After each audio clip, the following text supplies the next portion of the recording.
اب جس ہاتھ کو چاہے اپنا ہاتھ بنا لے. اللہ کے پاؤں نہیں ہے, جس پاؤں کو چاہے اپنا پاؤں بنا لے. تو ہاتھ بھی اس کا, پاؤں بھی اس کا. اب مجھے حق ہے کہنے کا یہ نہیں کہ علی کا ہاتھ اللہ کا ہاتھ. توجہ ہے؟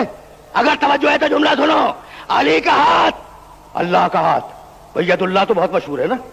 بھئی یہی سبب ہے کہ منزل ذیقار پر علی بیٹھے ہوئے اپنی پھٹی ہوئی جوتی کو ٹانک رہے تھے. جملہ نہج البلاغہ میں ہے, دیکھ لینا. اور ذیقار ایک منزل ہے جو آج بھی موجود ہے. منزل اسے کہتے ہیں جہاں ایک دن کی مسافت طے کر کے قافلہ رکے, اس کا نام ہے منزل. آج بھی منزل ذیقار موجود ہے. منزل ذیقار پر علی کا لشکر رکا ہوا تھا اور علی دوپہر کے وقت بیٹھے ہوئے اپنی پھٹی ہوئی جوتی ٹانک رہے تھے. اتنی پھٹی ہوئی کہ لوگوں کو دیکھ کر شرم محسوس ہو رہی تھی.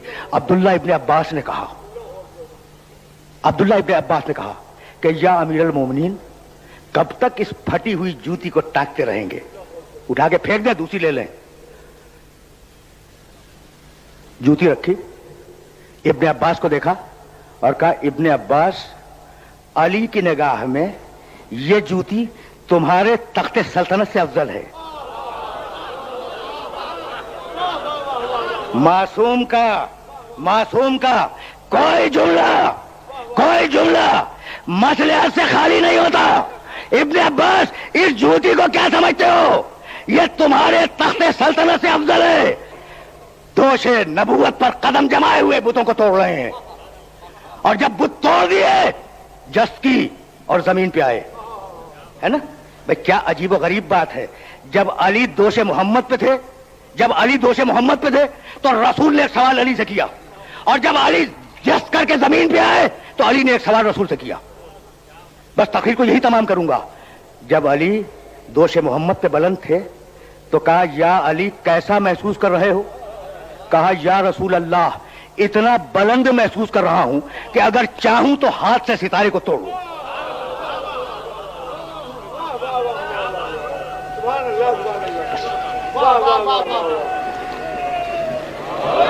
بس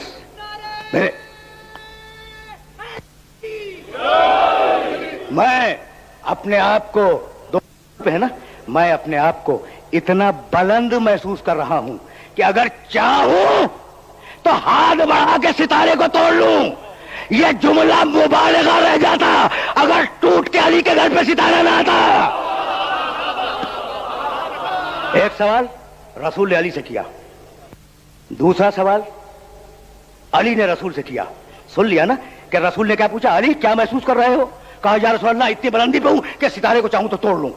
اور علی نے اس بلندی سے جست لگائی, اس بلندی سے, دوش محمد کی بلندی سے زمین پہ جست لگائی اور کہا یا رسول اللہ میں اتنی بلندی سے نیچے آیا لیکن مجھے چوٹ نہیں لگی.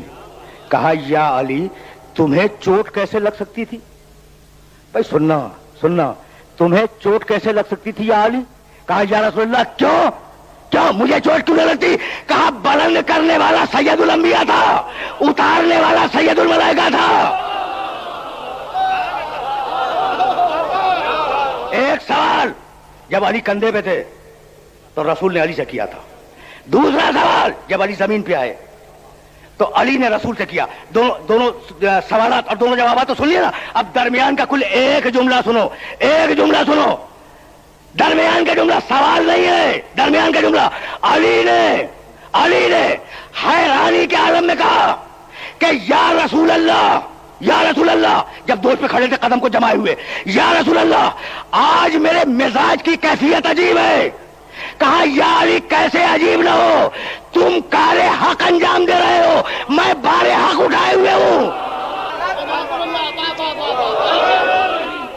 بس تم کار حق انجام دے رہے ہو, میں حق اٹھائے ہوئے ہوں. علی کا بوجھ حق کا بوجھ ہے. علی کو پیغمبر نے حق کہا یا نہیں؟ کہہ دیا نا.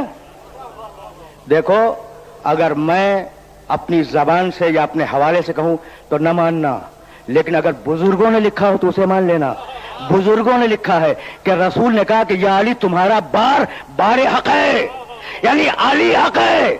اب سورہ پڑھو، علی حق ہے، بسم اللہ الرحمن الرحیم، والعصر ان الانسان لفی خسر الا الذین آمنوا وعملوا الصالحات وتواصوا بالحق. جب تک